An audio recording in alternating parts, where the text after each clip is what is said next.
Uncle please টাকাগুলো আপনি উঠিয়ে দিন।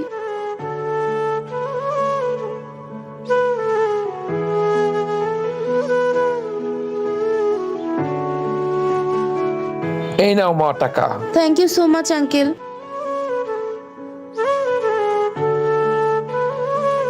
আজকে তো এই বুড়াটাকে বোকা বানিয়ে দিলাম, এখন আমি এই টাকা দিয়ে শুধু ফুর্তি আর আনন্দ করব। তুমি চলে যাও, তোমার চাকরি হবে না, কারণ এখানে মেয়েদেরই চাকরি হয়। কোনো সমস্যা নাই, দেখি কি হয়। আরে আপনিও? তুমি তো প্রেগনেন্ট ছিলে, এখন কি হলো? এভাবে আর কতদিন মানুষ ঠকিয়ে খাবে? সকালে আমি তোমার উপকার করলাম আর তার বিনিময়ে তুমি টাকা নিয়ে নিলে আমার। কিন্তু স্যার আপনি এগুলো জানলেন কিভাবে? আমি বলে দিয়েছি স্যারকে, সকালে তুমি যা যা করেছো সব প্রমাণ আমি রেখে দিয়েছি।